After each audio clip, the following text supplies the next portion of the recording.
doit mettre sur le pied et dans un état de droit, il y a une justice indépendante.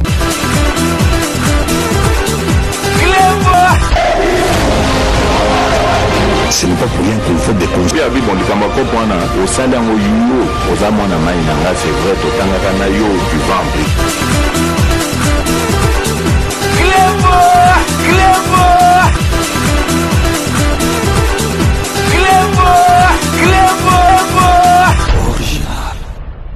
Salut et bienvenue sur Clébois Original. Merci de votre fidélité. 5 minutes avec César Ngadi. Tout le monde est d'accord et il en restera ainsi pendant très longtemps.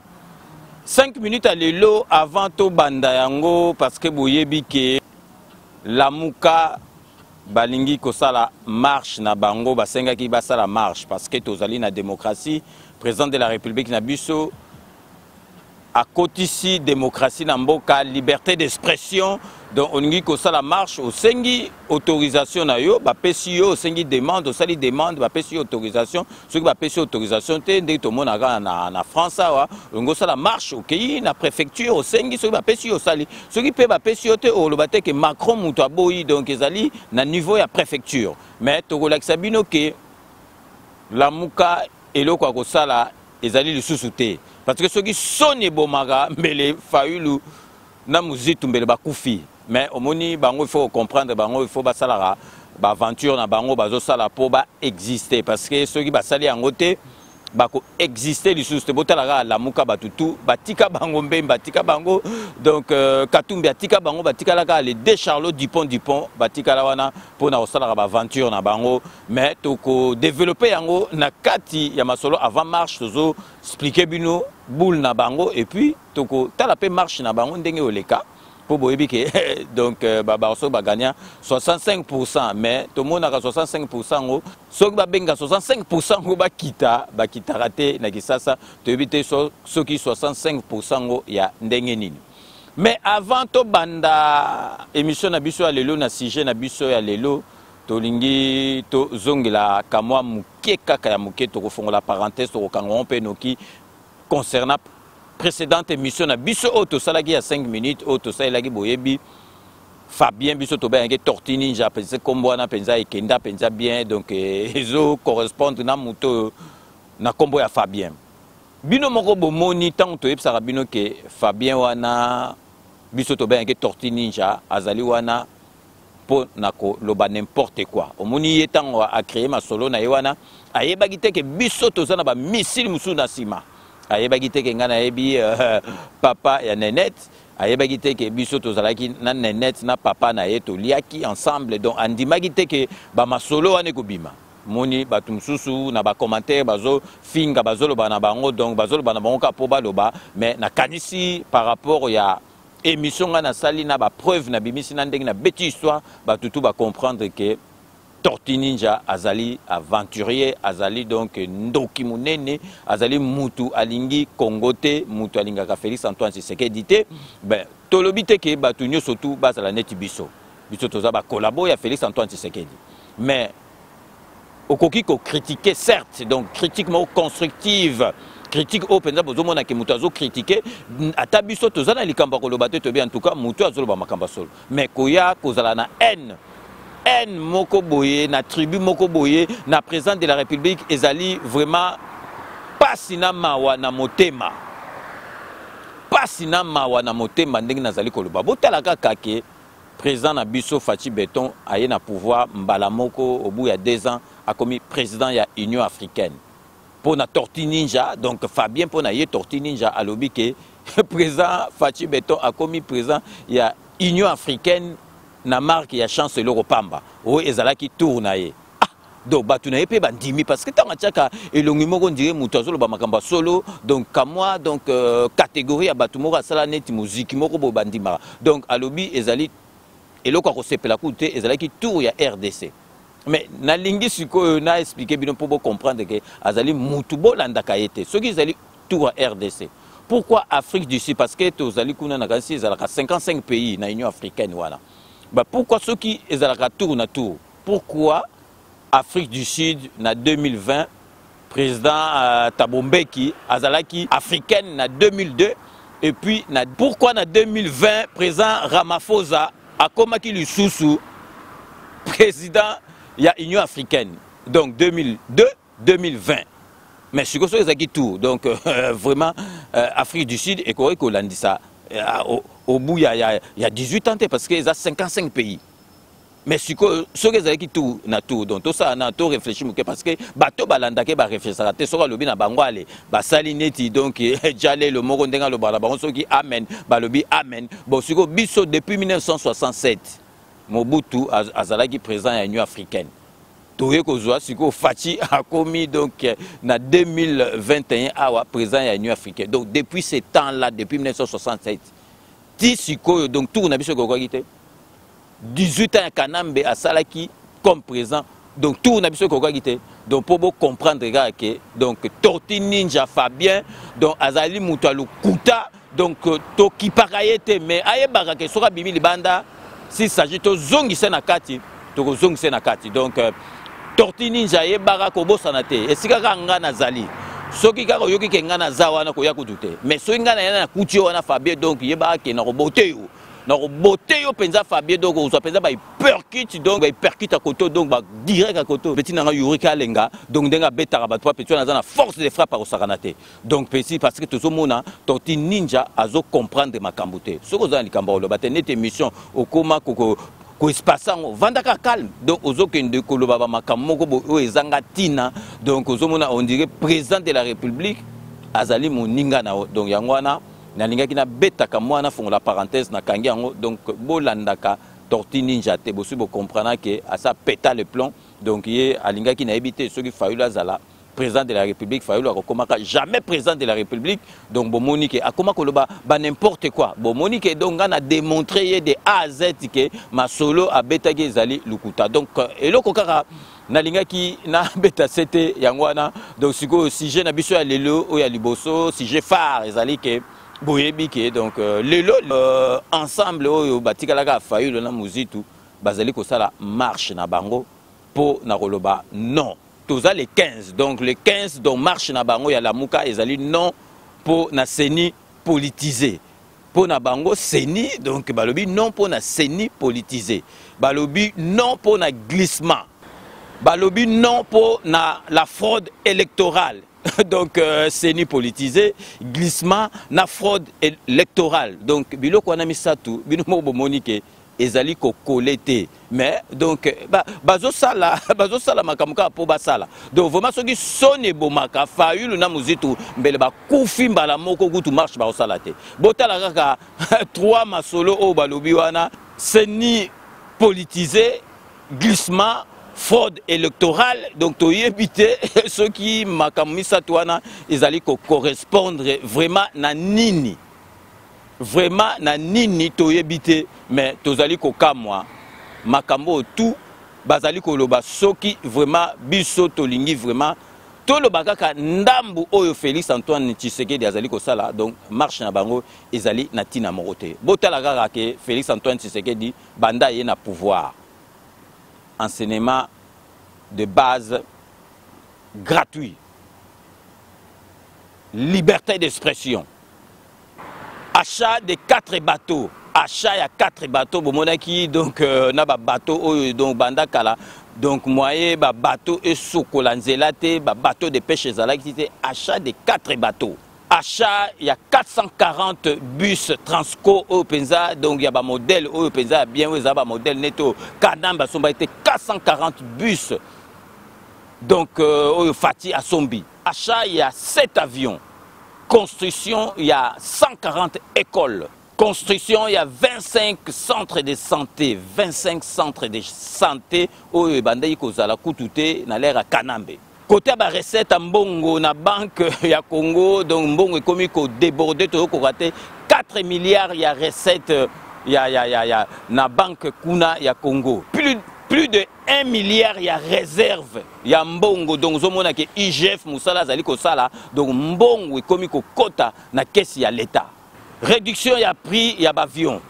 Réduction il y a pris à avion bamisu bazalaki donc à komata avion car soit lingo ya poto donc avion comme qui n'était loko moko donc mutakoki komata te réduction, il y a prix, il y a passeport. Passeport, il y a Congo, qui presque passeport le plus cher du monde. Il y a Congo, donc réduction, il y a prix, il y a passeport. Réduction, il y a prix, il y a d'arrêt alimentaire. Bon, mon aki, pio, di poulet, donc, et kiti. Liberté d'expression, oh, bozali ko mona lelo ke bat bazali ko kamba zolo ba ke fachi ndenge nini batu ba komi ko manke ezali liberté d'expression siko mutazolo ko banga lisusu te batu bazali ko banga IGF bazali ko banga susu te ANR mais bozo mona batu mususu bazo kansa liberté d'expression et comme libertinage ya ngono zo mona ke e mo soki o bungi nzela bazuyo ba ko salo eloko te mais ba ke batu na yo ba question ndenge ka ezalaka lelo soko ye na France ateza pays liberté o ko finga Macron bo fingi mwasi na ye ba ko kanga yo ba ko boma yo te ba ko kangande yo. Et puis à Souko bomoni cantine ya ba produit oyo et witi na ba kuluna o ba ça la service national na bango cantine et salami na ba camp militaire na les alate do ba mbila ba sokoro na biso bazolia bientôt ya on bozomona sikoyo ba sokoro bazolia bien po ba komi vraiment na makamunyo surtout bien salaire bien donc président de la République atalika kamasolo ekotika la beauté asele bango cantine sikoyo biloko bazolia ezali bana oyo bakuluna oyo kanamba salaki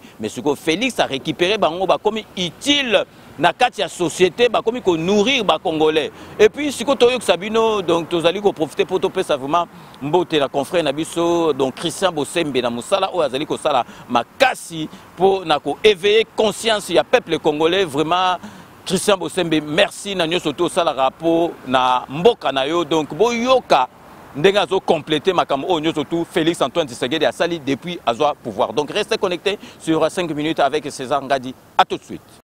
Bandeko, ça ne sert à rien d'être de mauvaise foi. Quand on dit que Félix Tshisekedi a coutume beaucoup dans la situation Mabé, les gens disent à d'autres côté la Félix Tshisekedi. À d'autres côté la Félix Tshisekedi. Na ngi na faire comprendre de binoka que makambo belé les kakanamboka na biso o ye asalaka bino boye bakango te. Bo bakango te pourquoi? Parce que équipe en communication là il peut-être ma cité pour vous dire ce qui se passe. Ce que to banda ba révélation. Na lingi que bino ba congolais bo kata parti oyo. Bon, panzerngo dans les réseaux sociaux, nous sommes tous monde pas yoka. Est-ce que vous avez que votre base militaire na Beni? Est-ce que vous étiez informé? Étiez-vous informé que votre base militaire na Goma? Vous évitez. Est-ce que vous avez une implication la base militaire wana? Première fois de l'histoire ya mboka na biso, batonga base militaire na Beni. Base la tana projet ya kotonga base militaire côté kuna. Et c'est le coup dans le bac tous les jours, tous les jours. Bon, si comme vous savez, bon, vous avez na place ni. Mouton sur le bil comme yo kio. Na contredire mouton modèle on a. Mais que nous combattre pour gagner quoi à la fin? Qu'est-ce que nous voulons à la fin? Parce que Congo est l'équipe Tshisekedi na monene. Congo est kotika là, Tshisekedi a koleka, biso tout koleka. Mais na minute il a la mission de servir ce pays. Aidons-le à le faire. Ceux qui vont que volonté manifeste à boy ko sala la mboka, ndebino boki ko raison, to balukela. Mais jusque là, il est attentif, il vous écoute. Olobil Kambo Ayoki. Olobil Kambo Ayoki. Ce que vous voulez combattre Moutiabouponani. Ce qui pour monter en mabete. Qui était au courant qu'une base militaire est en train d'être créée à l'est de la République? Est-ce que vous avez une implication, il y a base militaire dans une zone? Implication, c'est que, à la longue, on risque d'avoir des aéroports militaires. Na Goma, un peu na Bukavu, et puis ma piste d'atterrissage, na ma place Mousous Oyo, bango va retenir un loi secret. Ce qui va faire que, déploiement militaire est beaucoup plus facile. Et mobilisation est beaucoup plus facile. Pour contrôler le terrain est beaucoup plus facile. La base militaire peut résoudre le problème. Oh, le lobby militaire n'a pas de situation, résoudre en côté. Mais ça, il faut dire, il faut encourager. Et le modèle on a. Est-ce qu'il faut vraiment aller à l'encontre d'une idée pareille? Nous sommes tous en train de chercher des solutions. Comment on va faire pour sortir le pays du trou? Mais vous avez un Congolais qui dit, nous voulons aider le pays à aller de l'avant. Ma belle, à un niveau de place. Deuxième chose, depuis que Congo est Banda Congo, le pays n'a jamais atteint une mobilisation de recettes locales à tout. Jamais de la vie, jamais de l'histoire tu atteindras niveau Oyo. 4 milliards de dollars. 4 milliards de dollars depuis Congo et Banda, tu atteindras une mobilisation à modèle en été. Ce qui est dit, et là, on modèle tu me dis, on peut s'engager année.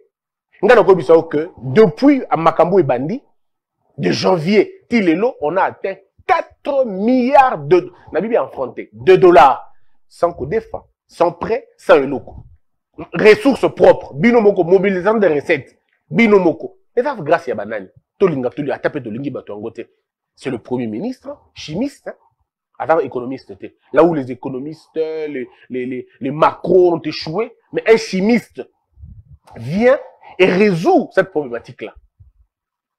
Les autres qui étaient des ministres des Finances, pourquoi qui bangoa, non? Moi j'ai étudié Naboy, moi j'ai été Naboy, moi j'étais dans l'école de tel. Nicolas Kazadi. Et là, c'est le tandem, mais autres, ça n'a pas de tandem, il y a le Premier ministre, ministre des Finances, IGF, directeur de régie financière, tandem, moi, et réussir, et l'autre, ça, là, on est dans beaucoup de mais des Koranga, on a pas qu'à le battre. Ce qui c'est parce qu'ils veulent vous maintenir dans la haine et dans la méchanceté. Pour rien, ils ne vous donnent pas la bonne information.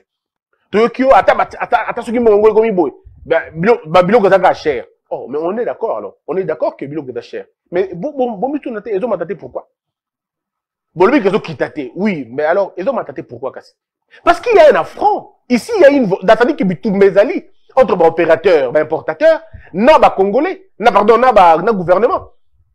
Ce qui est vrai, c'est que Bilok est combattu sous thé. Et c'est ce qui est combattu. Sauf ma cas extrême. Mais dans les faits, on a la possibilité de Bilok n'est combattu. Ce qui a quitté. Parce qu'à la fin de temps, à la fin de toute chose, les importateurs vont finalement comprendre que bon, BCK a pris. Donc même si ça ne vient pas maintenant, et qui est on a fait tout le papier caté.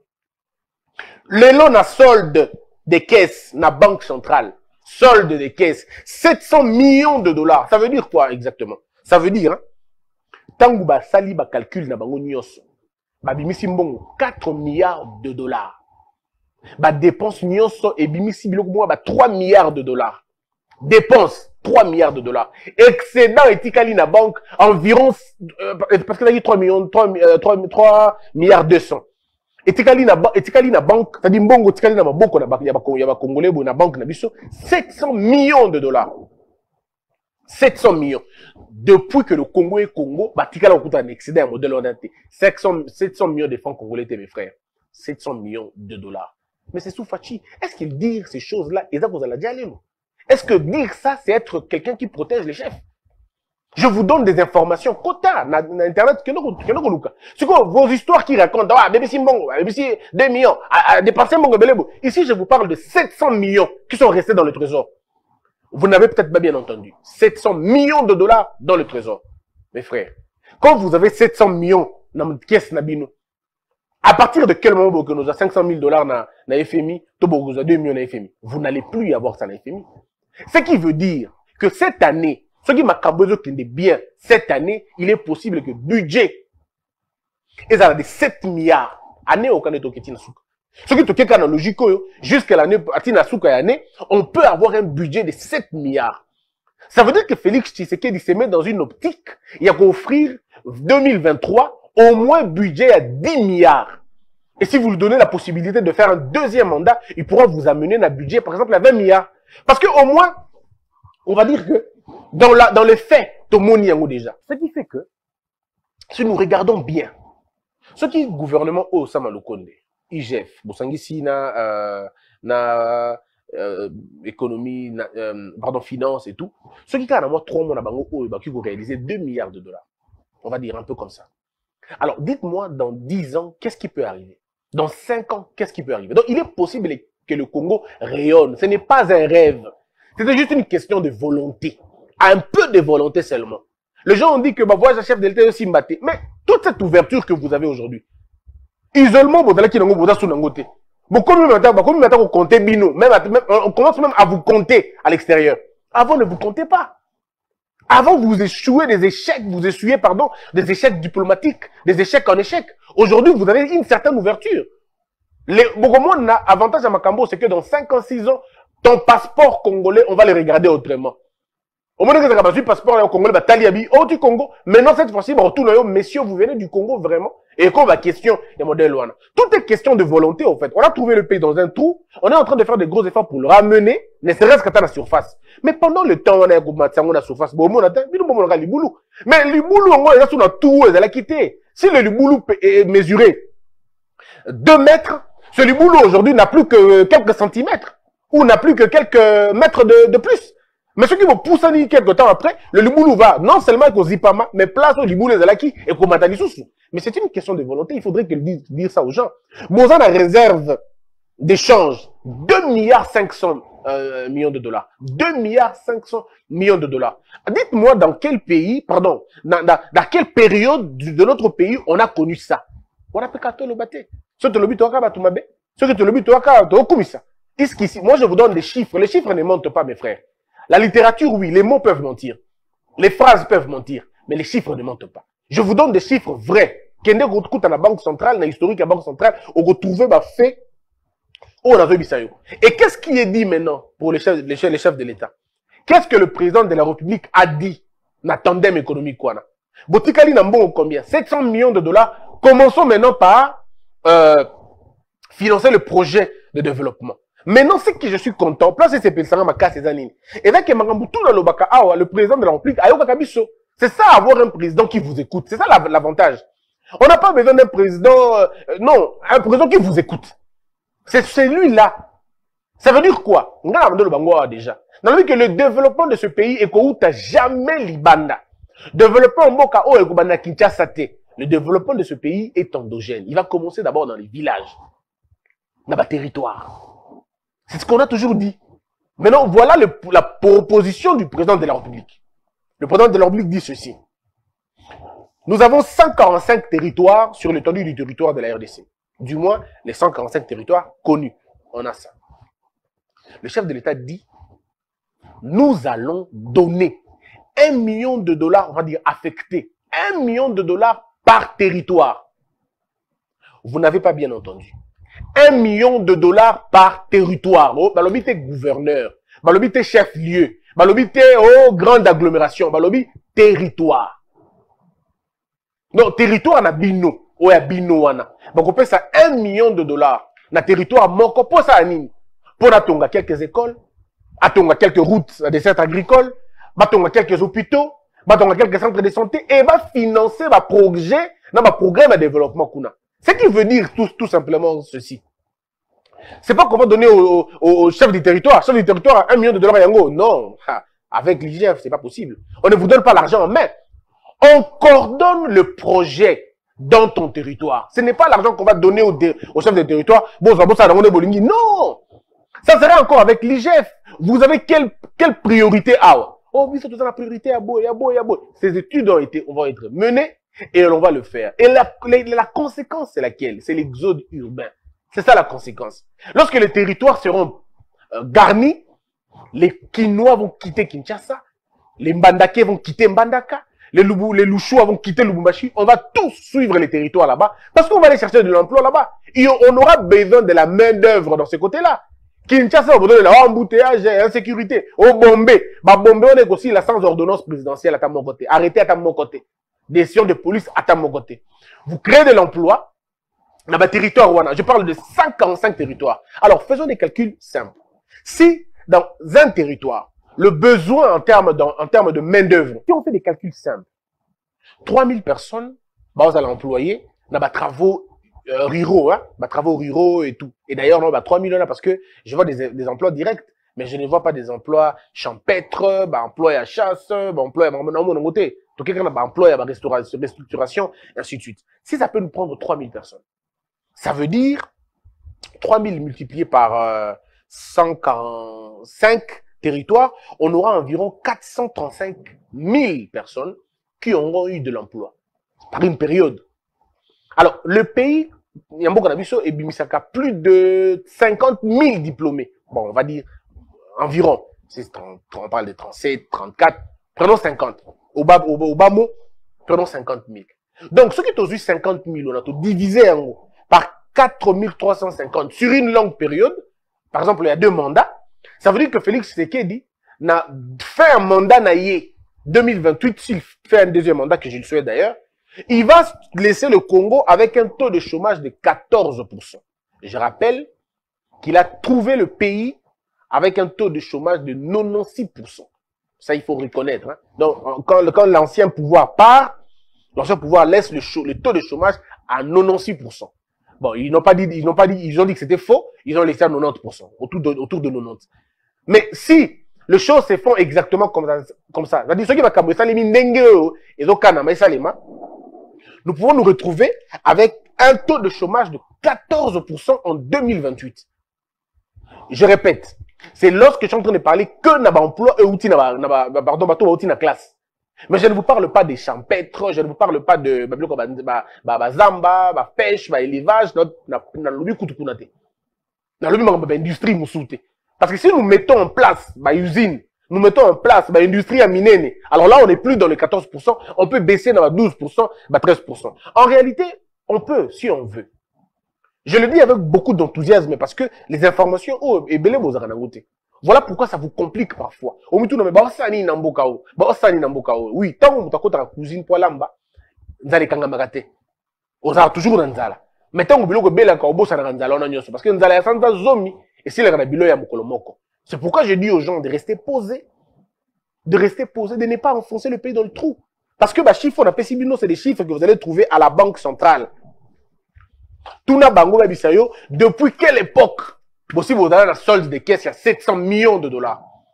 Tuna Babisayo, depuis quelle période, vous avez déjà la réserve de change, il y a 2 milliards 500 000.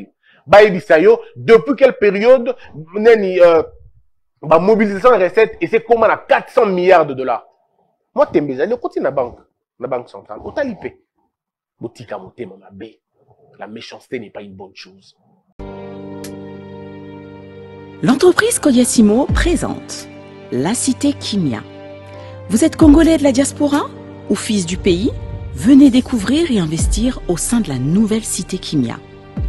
Le groupe Kodiasimo vous propose une cité résidentielle avec plus de 450 maisons modernes, construites aux normes internationales et surtout à des tarifs très attractifs. À la cité Kimia, vous trouverez aussi un espace commercial avec plusieurs commerces et services de proximité, tels que des boutiques de prêt-à-porter, des restaurants, des boulangeries, des salons de coiffure, mais aussi des banques, des pharmacies, l'hôpital de la diaspora.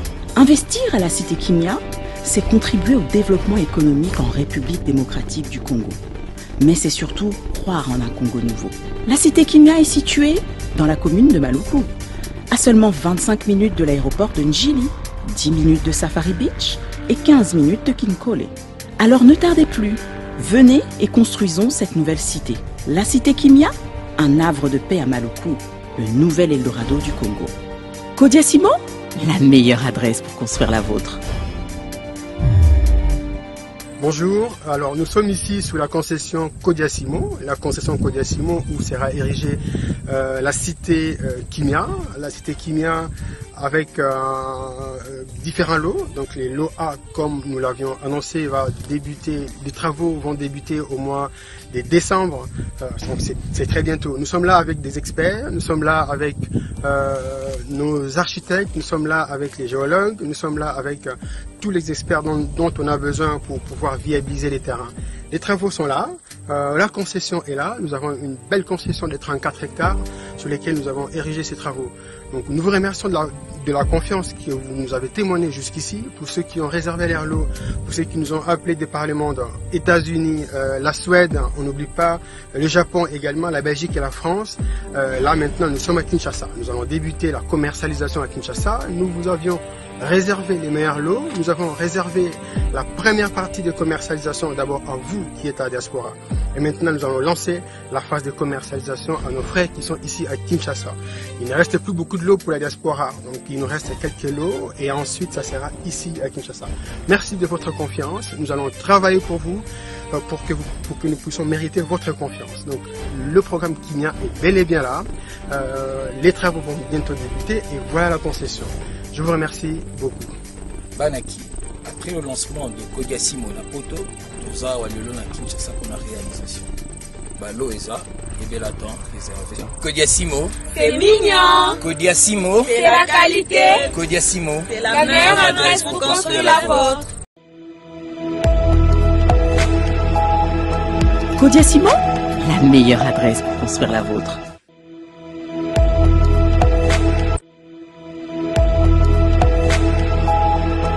Kodiasimo, la meilleure adresse pour construire la vôtre.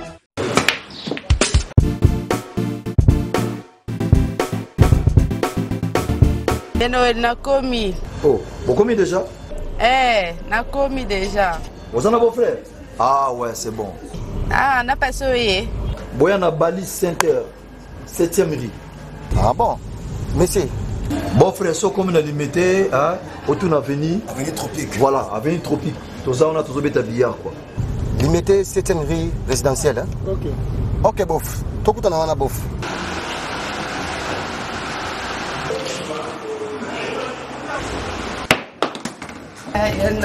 Oh, ma petite sœur, ça va? Waouh, bof. Ouais, ça fait tout le temps. Tu es pendant ma mariage, mon mariage. Tout justement, salle de fête Pésalia, il y a bien kitoko. Ok. Hein?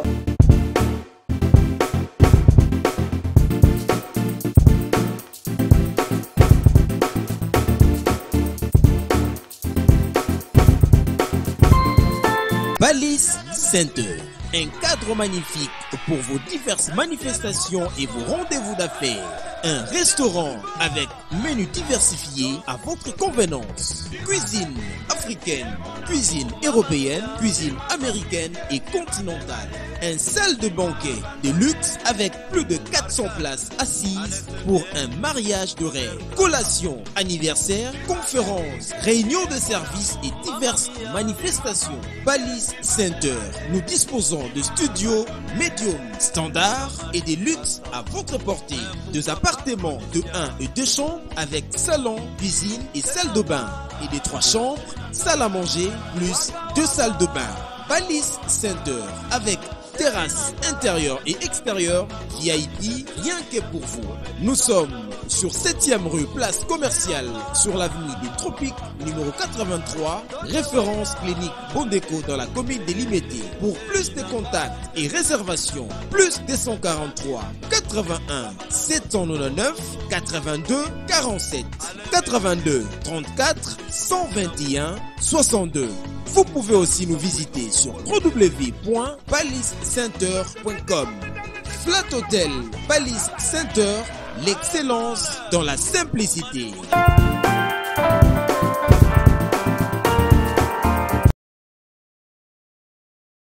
Sepela TV et yena makambu ya sika lisusu. O ba chaîne ya France eza na kati. Ba chaîne ya Congo eza na kati. Ba chaîne ya Londres eza na kati. O ngomona makambu ya politique ya sika. O parti AA eza na kati. O parti BB. O CFAIO eza na kati. Ya Sepela TV. Bouquet comme ya muke boye. O tina poche voyager na ngokeno partout lingi. Na bouquet ya Sepela TV. Sepela TV. Mais ma biso n'engozo mais ma biso wana 4K machine madaka daka Sepela TV. Bienvenue dans le monde de Sepela TV. Sepela TV est le décodeur qui vous permet de suivre les chaînes du Congo en direct de la diaspora.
Rome C20, service traiteur, organisateur d'événements, allant du cocktail en passant par les akouski et le traiteur qu'il faut. Vous avez toutes les spécialités, africaines, européennes, asiatiques, du monde entier. Quel goût, quelle perfection, quelle propreté. La dégustation est au rendez-vous grâce à Rome C20. Vous savez les contacter au 0032 465 22 11 72. Rome C20, le meilleur dans son domaine.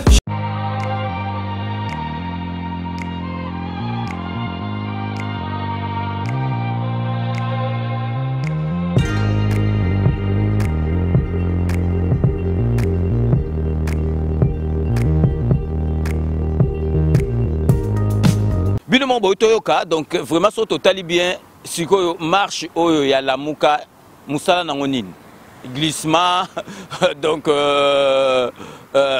c'est ni politisé nalikamo ezali natina nini parce que mboka na biso ezali kokende bien na Félix Antoine Tshisekedi do bango distraction bango bazolo bande ba sala boy na oki esekisinga na ndenge moko na yebi kulite nango suba na makolo balobi ke ndenge ba sala marche wana ndo ekosila te mbala moko ba okende kolongola Félix Antoine Tshisekedi na pouvoir mais vraiment ezo sekisanga je pense bien si ma mémoire ne me fait pas défaut lobby déjà lelo Félix Antoine Tshisekedi a okende aux États-Unis d'Amérique donc akende po kaka na mboka na biso bino bondo longo la Félix Antoine Tshisekedi na pouvoir donc aboye kaka donc botamboni boye kaka longo la mutu na pouvoir ka aboye donc ezali mawa na passe na motema moi na epsaka bino personnellement je pense que Fayulu azali mal entouré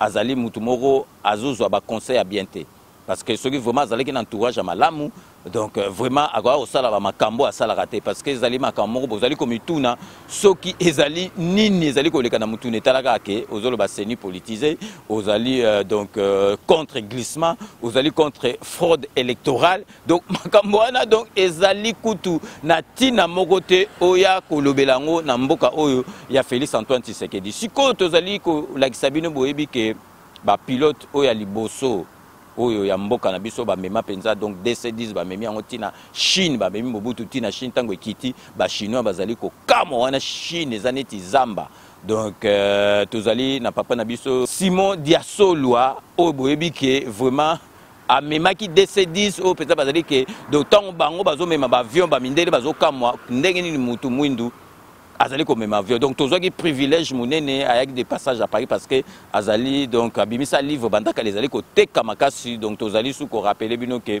donc bosomba livre o bo comprendre donc denga salaki ba cours na ena denga bandaki ko vraiment ko former donc ba pilote a former batu et belé na Belgique kuna ba pilote belge si quoi zu retraite na kati ya Belgique livre na ye ezali na titre entre ciel et terre. Donc vraiment toujours ko recommander bino yango donc boyoka interview à salaki biso tango yaki awa na Paris donc pour na récupérer ba livre naé donc vraiment ezalaki interview moko exclusive na Gare du Nord donc restez connectés sur Clébois original 5 minutes avec César Ngadi on revient tout de suite. Bandeko mbote na bino kombo na ngai commandant Simon Diasolwa nazali na poto déjà kamwa bambula banda na tika komema pepo na za koyebisa bino ke mokanda oyo na simbi na maboko ebima awa na Paris esali déjà kamwa bambula me bato mingi bayebi te ke na koma mokanda wana parce que to présenta jamais yango na mboka. Maintenant, batu amboka bayeba ke mokando yo ezali disponible o bazali intéressé ba luka moyen ba luka livre yo na ba possibilité ya kosomba yango ezali bobengi kuna bakotindela bino na poste bofuti pe mbongo ya livre na poste pona kozwa koyeba makambo eza na kati makambo ezali na kati ndenge na ndenge makambo masoma na kati esalama et puis ba projet mosusu toza na yango pe tokoma yango na kati ya livre donc na présenté bino livre yo kombo na yango Entre ciel et terre confidence ya commandant Simon Diasolwa vie ya pilote congolais na sima projet mosusu nazana yango ezali kofungola école ya pilotage na mboka na biso parce que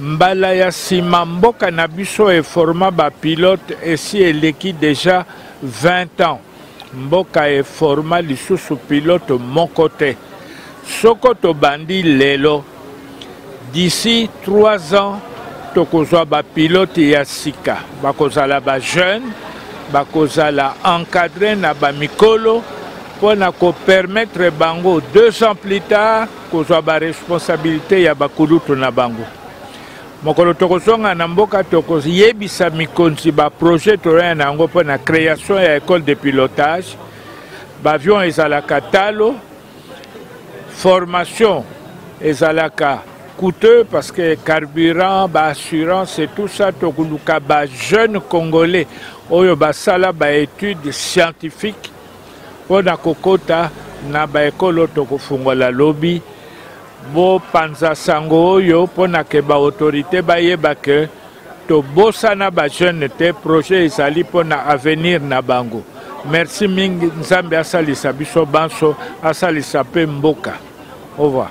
Au peuple congolais, tous à Paris, Gare du Nord, ils ont eu chance, tous eu commandant pour une conférence et ma aviation, tous eu chance, à sa beau-père, dans le but, papa, il faut quand même un message na ba Congolais, pour ba Congolais, mingi ba tout na kangai, babi me mayanga, est-ce que beau-père na yo commandant de solo, est-ce que ako même peu qu'un avion, boyo qui yemo ka uto loba, que a formé ba jeune.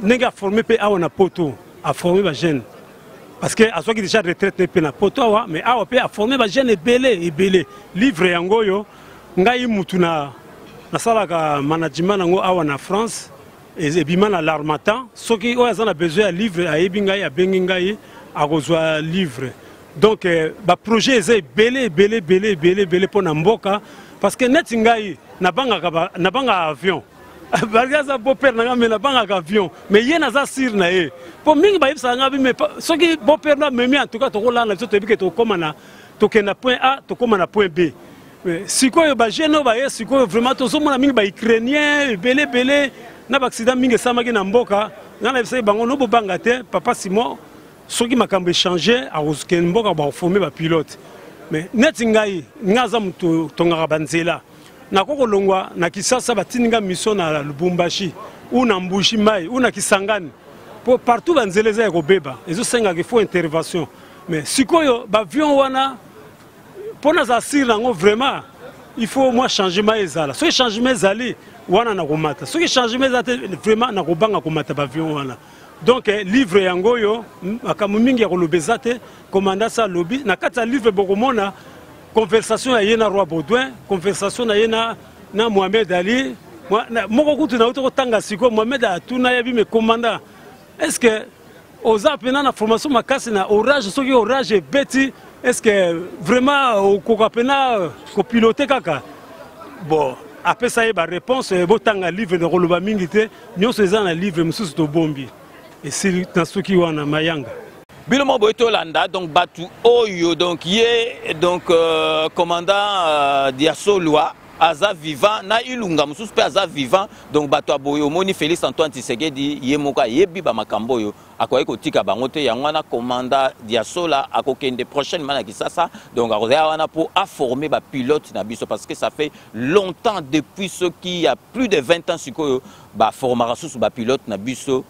Congolais te na mboka na biso donc il azali prêt à former donc 10 na nemoka formera 10 pilotes il y a ba congolais donc bazwa relève na ye donc ye moka zalawana président de la République Fachi Beton azali d'accord na makambo wana donc bokomo na kalate ba pilote na biso ba congolais ba formé par commandant Diasola donc à Kokende na Kisasa donc vraiment tokolanda ye et sikanyo surtout à Rosala donc vraiment merci mingi na interview oyo accordaki biso commandant na biso o penza ba pesa Congo et Sengo Congo penza donc bazomona penza DC10 ezo kita ba congolais wana kala bazaiwa bazali komemango donc vraiment merci vraiment to remercier pour na interview oyo o accordaki na chaîne na biso donc to komi presque à la fin ya émission na biso na lobby peuple congolais to landa bato bazali ko distraire biso te tozali na tina ya distraction te siko biso tozali wana poto tia présent na biso maboko Congolais a comme à bien, Congolais a comme à se faire soigner bien. Donc, social, il y a peuple congolais et Kende Liboso. Et puis, Ezali na envoie, il y a bien. Donc, déjà, Tozali a confirmé 2023. Félix Antoine Tshisekedi a lia batunyo surtout barochana bino moko bozomona déjà na prochaine donc ceux qui ont ligné na Félix Antoine Tshisekedi na 2023 a gagné pour gagner et ozate soko moni au kokate au kati singambo kuna pesa sungesu alinga yo andi mayo donc vraiment tous à la focaliser na makambo o ezali important bato bazo sala biso distraction net bato ala muka donc bo se distracter.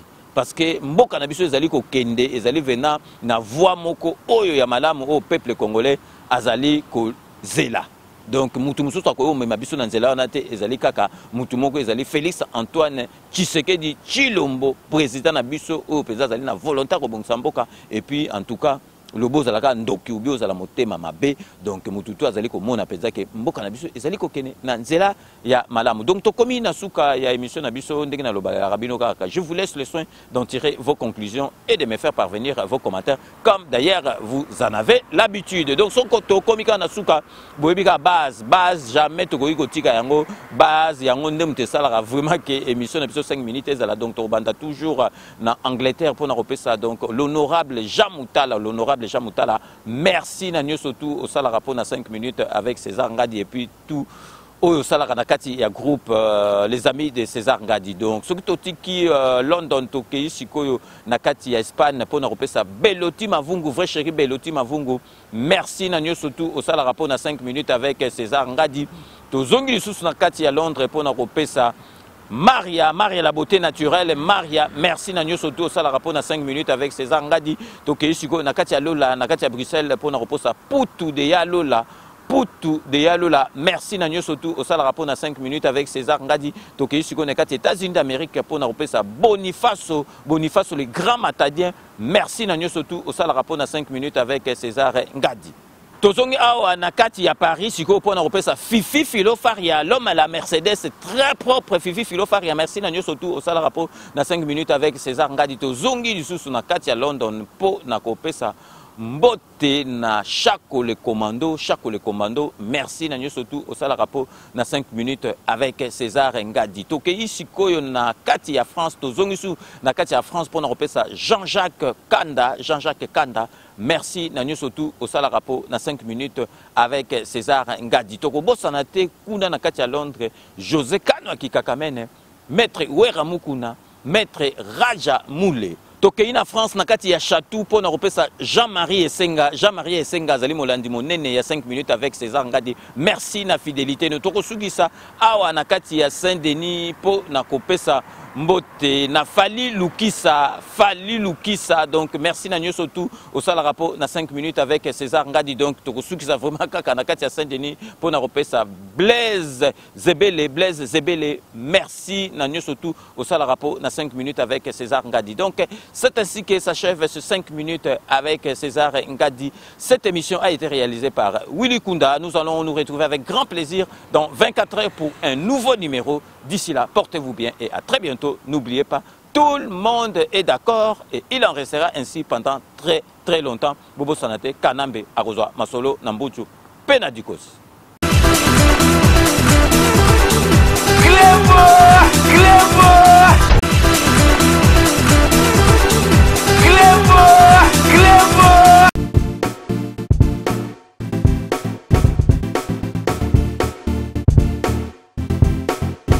On doit mettre sur pied et mettre dans un état de droit et une justice indépendante.